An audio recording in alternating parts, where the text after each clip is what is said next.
Disclaimer.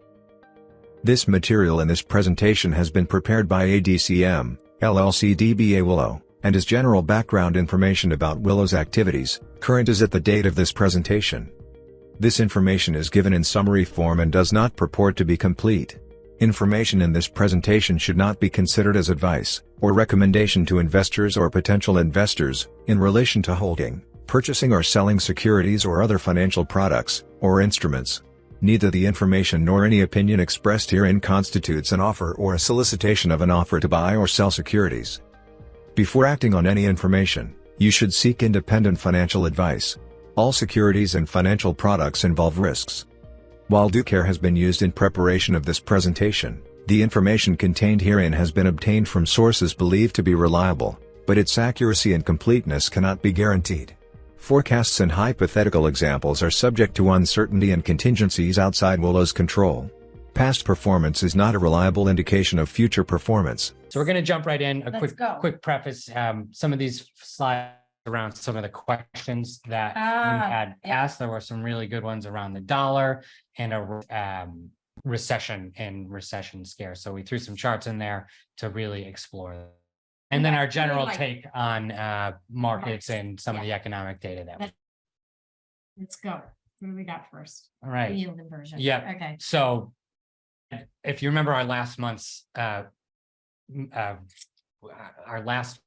meeting, our last month's call, right? This trend had been worse, and this is the most up-to-date version, and the inversion gotten deeper. And so, an inversion through my entire 36 years is a great predictor of recession. So usually you will have inversion in the yield curve prior to or predicting a recession. Clearly it's predicting recession. Right. This is one. I don't think this many. is All right. Yeah. The leading economic index. This was just released today. This is as of this looks at last month's data, all the different 10 major economic indicators, and where are they pointing the economy towards for the future. On our last call, we had mentioned this little blip here to say, oh, things are taking a pause.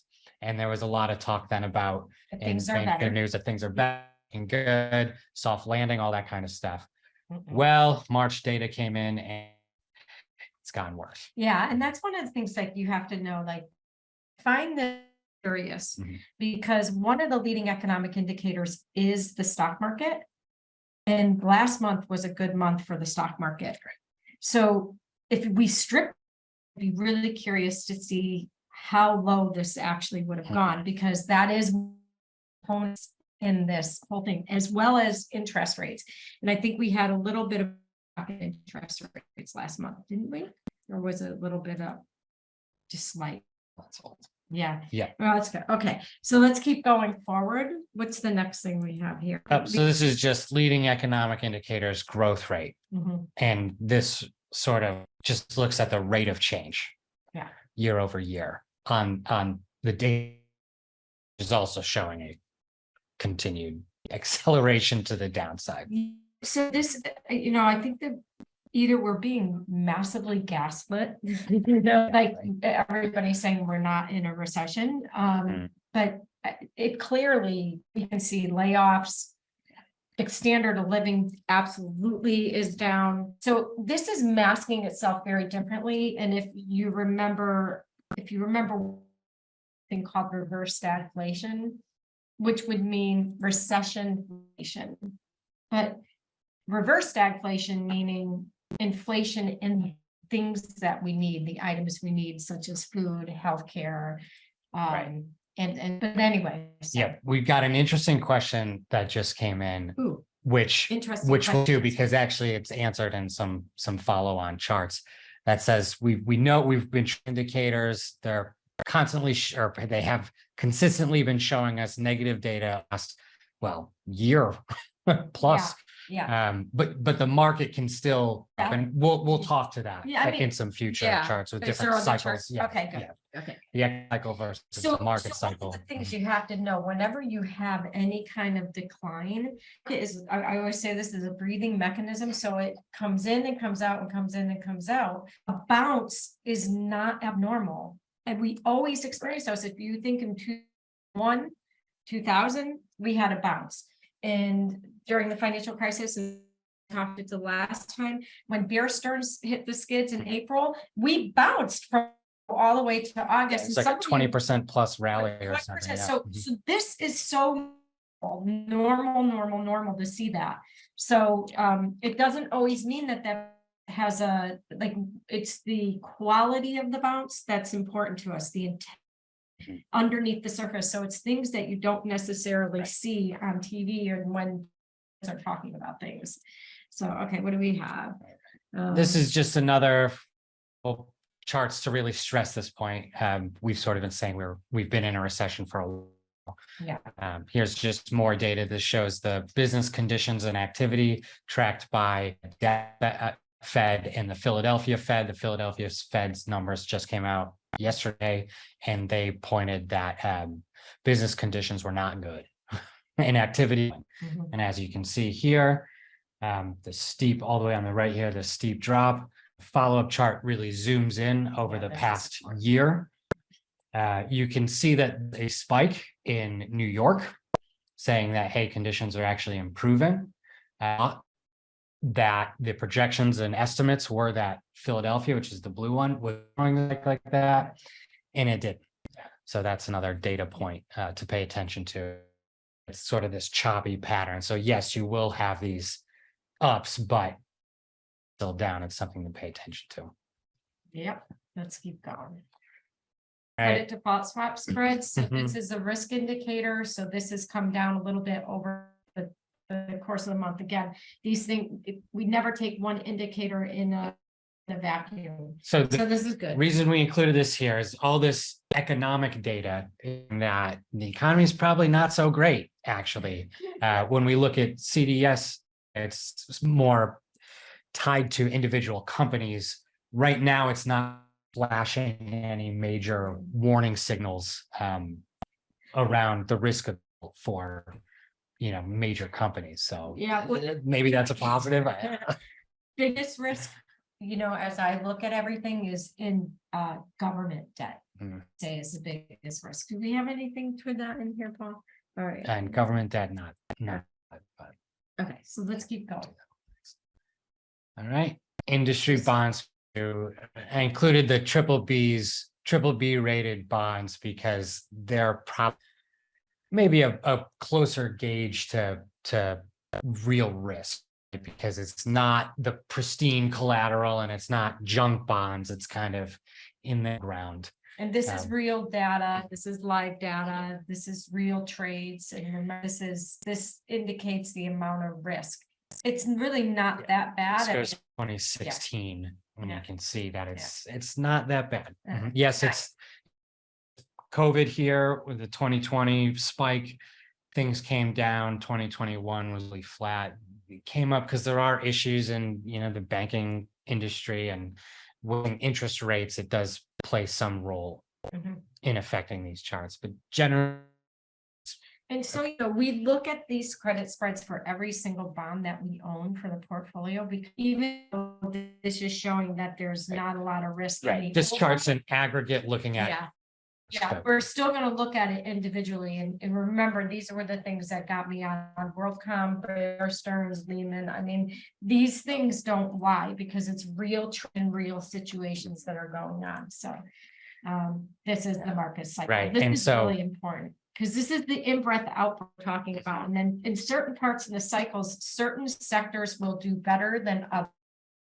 And you want to speak to this? Yeah, you can talk right. I would just say it's really crucial in effort to really grasp this idea that this is investments 101. By the way, this is one of the first I showed Paul when he started working with you. Remember? I do remember that, actually. Like, look at this chart, understanding. Okay. And basically, you have to, in your mind, separate the stock market and from the economy. We can have all different kinds of economic data telling us one story. It could tell a completely different story at its face. And I think you could speak well to this, is that the stock market is a mechanism that is looking ahead anywhere from 6 to 12 months. Yep. 6 to 12 months. Yeah. So Yep, even that's though perfect. we might be getting data today, economic data today, that just looks terrible, if the market's really rallying, it could be, right? Everything is open to interpret, but it could be saying that the market believes that we're going to get over this bad economic today, and that 12 months from now, if it's rallying, it would say that within a 12-month, yes, the economy will process through this and generally will come out okay. Situation. Yeah. So, essentially the market being a discount mechanism. And I just want to show, It's just important because so many times you can look at economic data and it will tell you a concerning story about what's happening in the world. And then you can look at markets and it's like, this doesn't make sense. The markets are saying something else. And this is quite interesting because right now, as we look at how it is performing, the bounce that we've had, I'd say since January, it's really technology. Yep. So you can see here at bottoms, what we call the troughing process of the market. Usually the areas that do well are finance, technology, and cyclicals. Well, we know finance is not doing, haven't hit it, that means that's doing really poor. Technology has had a bounce. Something you need to know, it's not at a new high, and it's not even. It's not even. It's not even at all. What we do like about T, which we will say, is it's been negative for at least 2 years. And usually things 2-year cycles, our sectors go through 2-year cycles along this line. Anyway, so this is where we are, right? The odd thing is usually at top of cycles, you see energy breakdown at top of cycles. So we're seeing energy breakdown right now. So it will tell us a story, and it is telling us a story. It's just towards recession. And if there's any sniff of the Fed lowering interest rates because of that, or the system with liquidity, game on, literally, game on. It's going to tell us that. I already have more questions. We'll talk about that in a minute. We'll address that. A weakening dollar. I think this is the most important thing that we want to touch on here. Go ahead. I know you got great things to say about this. I just want to throw in, we've shown this chart multiple times. And if I recall, I don't know if it was 3 or 4 months ago, but talking about this exact point that we circled and said, watch this point. If it goes, what does that tell you? Yeah. See, one of the things you need to look at, which Paul is pointing to, is this. It's back to the 1960 or something all the way on the left, but this is the 80s. Yeah. See the peak in 82, and you can see this descending line here going down at these points. Paul and I were pointing to this point, and we said we need to see it break above this point in order for us that the dollar is really going to be rally and be safe. And we were feeling like this was a head fake. And someone is asking the question about the change.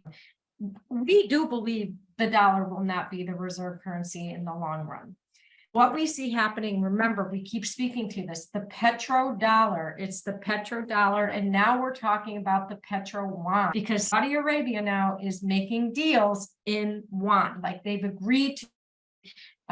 What is it? What country? Kenya now will be trading in Kenya's currency. Some other countries will be trading in yuan. I had just read deals about Brazil and China shifting all over from US dollars to, because again, the way it works, something like 80% global trade works is that other countries have to keep US dollars on their balance sheet, because essentially global trade is facilitated for US dollars. So if I'm Brazil, I'm selling my reals to buy dollars to then buy whatever I need on the global market, oil, whatever else. I get that, and then selling that, and I need to sell it globally, I have to do the conversion back. So that's the reserve currency status. That's why the US dollar is there. And you're seeing more and more countries move away from the dollar. So And so also seeing at some point, there will be, in our opinion, where for the dollar falls, and when the demand for the dollar falls, the value will inherently fall. Say this at all the time. We are an import-oriented country. If it falls, that will automatically raise the prices of things very quickly. This is not small. This isn't a small data point, and you have to understand this has been something that's been going on for over a decade or 2 decades, really. Yeah, it's been long in the slow process for these things to but happen. It's speeding up. It's accelerating. So to your question, will something new come? Yeah, I think that's very possible. And when you look at central banks around the globe, they have been currency. They're hoarding more gold, right? Hoarding gold. And that's right where it goes to from here. So somebody, while Paul's going down this pike, somebody did ask a question. I agree with others predicting that a recession is almost inevitable. I already that was why we were showing all those charts. Yeah, I just think we're already there. If you these people who've been laid off, they would say they're in a recession. If you ask are underpaid, which there's a lot of that, they would say they're in a recession. So it's just differently this time. And like I said earlier, like, are we being gaslighted? It's so different from what it was like when you see 2 negative GDP claim recession. We didn't do that this time. Which is right. So that was really odd. One of the things that I've heard pointed to is around the jobs numbers, and that generally unemployment still looks, and generally the data does still looks good. But labor participation rate is lower, extremely low, right? Much lower. In other words, people aren't going back into the labor market, and or 3 jobs and such like that. So I argue that we are already that reverse stagflation environment, which is nothing like what I've seen in my career in 36 years. So I think we'd have to refer back to some people who may not even be around anymore on this one. Get their opinion, right? Yeah. Just wanted to talk to them around inflation. I mean, this is looking back 2003, and if you sort of zoom out, you can see a slow trend higher for almost everything. Yes, recently there have pullbacks in energy costs, but energy still costs times more than it did in 2019. Yeah, so, and I think we have anything in here about energy? No. I'm just going to speak to this really quick because, again, as maybe your favor around the globe isn't as strong as it used to be, and they move around away from the petrol. One of the things you have to be aware of is that's going to affect our trade. It's going to trade with energy. We have drawing from since really just before summer, we've been drawing our reserve, our energy reserve, our oil reserve here in this country. But that's part of the reason you see the decline in prices, and our energy reserve is down. What I'd like to see is what happens when we stop drawing from the energy reserve. Right, to continue down. Yeah. Okay. One thing that's out too, it's hard to see because it's buried in all the lines, but the price of bread is always something that's globally worth tracking. Yeah, where is that? So it's one of these tan here, but you can see from 2013 to now, it's almost doubled. And that's right, developed leading country in the world. When the bread doubles in, say, a third world country or a place where they don't have wealth or any income that is, it can lead to some very Asian problems, civil unrest. I mean, lots of global unrest throughout history can almost be tied back directly to the price of bread. So it's just something worth watching, and something that it keeps going up. And I think, with this spill and about it affecting grain in that location, I don't know, but that's the word. All right, global growth. And then this is directly from the IMF around global GDP growth. Recession. It just doesn't look great. I mean, the one thing I do like about this, or I find interesting, about this is emerging markets, right? They are looking a lot better than the developed world in terms of GDP growth. Yeah, So. I mean, honestly, the emerging look really good. They look good. Can you say, multipolar world? Yeah. So the next few slides are going to talk about this idea of a multipolar world. This also ties back to the dollar conversation also, where there's some really interesting developments that are happening around the world, where, up until the past year or so, there was less challenging of US dollar hegemony. Now we're seeing a lot more of, Saudi Arabia, China, Russia, South Africa, South America, all these different are starting to say, well, wait a second, why are we spending to use US dollars when we could potentially facilitate our trade directly? And those stations are wrapping up, and it can have massive impacts on everything. I mean, it's with everything that's going on, it's not to see some like isolationist policies too. And I think that's also what we may start to as well. So yeah, one thing I was listening to I thought was an interesting point was that in a multipolar world where people aren't getting along, or different aren't getting along as well, those countries that are more friendly might command in their imports or exports, because that they will actually follow through on doing business to unfriendly countries, which might not. Yeah, that's true. Interesting point. This also speaks to this too, around isolationism. This is showing sort of the sum of imports and exports as a percent of GDP. This is growing up. It means countries are trading, in that there's growth happening. Goods are moving the world. Dollars are flowing. Generally, there's prosperity for everybody. When it flat, it's saying that it's sort of stalled out, or whatever levels we're currently at, not as going on than that. And then when it decreases, it's saying countries are more, holding their cards and their resources, whatever, tight. And so it's just interesting since 2000. Yeah, you can even see that, like some of the conversations that are taking place about bringing some of the money back to the United States, which they've been having those conversations for the last 5 years, but they've actually done some of that. Let's see what else we have. Interesting. And then real quick, this was just another point of that, is that we're holding less of each other's, or investing less in each other's markets or whatever else, bonds, things. And that just the change from 2021 to 22 was $15 trillion less. That's a lot, you guys. I mean, on other countries to buy our bonds. So, and that's really been, I think, a spoken maybe or under the radar agreement that I think a lot of countries have with you, to support others' treasuries and local bonds.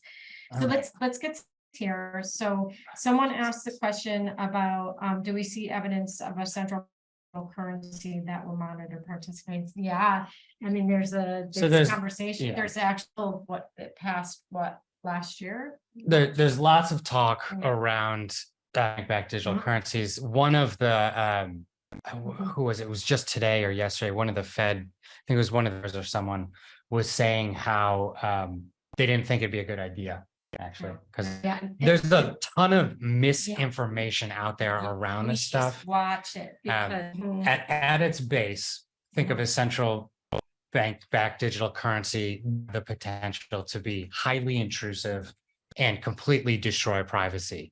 Yes, it does exist if it's set up that way. You could also have a central bank-backed digital currency maintain privacy. There are ways to do this. The technology does exist. So nothing decided yet. I haven't seen anything out there that says this is the central, this is what's happening. And just I mean, just be careful what you read, because they are talking about one currency that's coming out. We don't see evidence of that. Yeah, there's so much misinformation out there. Yeah, be careful of that. So thoughts about investing in disruptive technology. We love disruptive technology. What can we say? I've been starting to dabble or deep back into some technology here.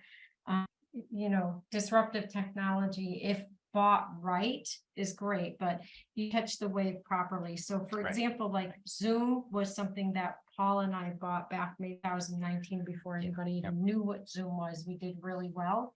It was disrupting the industry, but it's one of those things where you had to get in and get out, because now the bigger are nipping on their heels. So like Microsoft and Google are nipping on their heels. And Google, for example, have a much greater platform than Zoom. Zoom is just this. And so they're losing market share, and so these companies have now taken on stronger technology. So you have to, initially this was disruptive and then it wasn't. So timing on this kind of stuff is really important. Right. So, there's long-term disruptive tech is in a mind-blowing sector, all the stuff that's happening there. Yeah, you want to be. But in terms of invest, right, you have to just be careful. Yeah. The AI is crazy. AI You guys have not tried it yet. Wow, you need to check it out, in my opinion. I see what's out there. Refinancing and investing. Sure. So we're not really sure what that question is 100%. But I would suggest if you could call in and ask that question specific to your issue, would be great. Okay, because we want to answer that for you, not for them. We could speculate on interest rates. Do we think the Fed's I think they're going to stop soon. They might raise one more. I would say there's a pretty good chance actually that they will raise by another 25 basis points. I guess they're going to wait for the data to come in to see what they do after that, but that might be where they stop, but I don't know. I'm feeling like their nation hasn't. We had a slight reprieve here, but I'm over yet. I'm not convinced it's over. I think we'll get 10%. 10%. I don't know. That would be insane. Oh my God, that's how it was when I started in the business. It was even higher. Crazy. Actually, I think my first mortgage was like 13% or 14%. Insane. Okay, no wonder why the market crashed. The housing crash at the time. Yeah. That's the other thing I do want to speak to, because we do get that question about housing prices. Until we see the price of raw materials come down, I just can't see where existing homes will come down significantly until we see it come down, because the building permits were up again. Yeah, right. So buildings back, and the housing stocks, the stocks are what we call catching a bid, are starting to run again. So I'm not convinced that we'll see a big pull. I think we will. I see interesting things too. Supply is still super constrained, and there is a group of buyers, basically millennials, who are trying to get into these homes. So there's tons of, not a lot of supply. Even so, they're still building. That looks great. I don't think prices are down significantly, anyways. Of course, there'll always be some movements. So they asked a question about our comment about the risk in government bonds. So, honestly, one of the criticisms that I had when we came out of the financial crisis was we literally took the debt off the balance sheets of the corporations and just put it to the government balance sheet, was what we did. This is a problem. The difference in the United States versus, let's say, like if you're a European country, is we can borrow money as much as we want, and we can inflate our way out of this debt as we want. That's at least for now. Well, as long as we're reserve currency status. Yeah, right? That's true. But even if we're not, we can still do that. We can see exponential inflation, ridiculous inflation. So can also tax the heck out of us as well. So there's that. So their risk of default, we don't know yet, but we can. Well, looking at default swap data, because that does exist for the US government too, it's ticked up, but it's still extremely very low. Yeah. It's very low. All right. So have we tried ChatGPT? Yes. Yeah. Yes, we did. And we suggest that you, so you can see it's crazy. It's wild. It's going to be massively disruptive. I think so. Yeah. Yeah. Mhm. It's a little freaky. Yes. All right. What All else right. do we have here? Anything? Good. You guys, please feel free to call. Is there anything else on there, Paul? Just an interesting comment about AI. Yes, there's definitely there's some really interesting ethical debates going on currently around AI and who should have access to it. Should everybody have access to it? A few people have access to it. And if it's only a few, how do you make sure that they use it for the benefit of everybody and for nefarious purposes?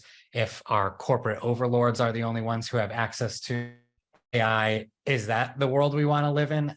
It's just, Yeah, there's a big debate. And I mean, as a society, I think we'll have to really decide, what direction we want to go. Mhm. We'll see. All right. Yeah. Thank you so much, everyone. To get Paul and I, if you need anything, and please, the person asking about refinancing, please call us. We want to know specifically what you want. Yep. Okay. Yep. So you've got our number, our emails. Thank you. Feel free to reach out. Thanks, everyone. Thanks, everybody.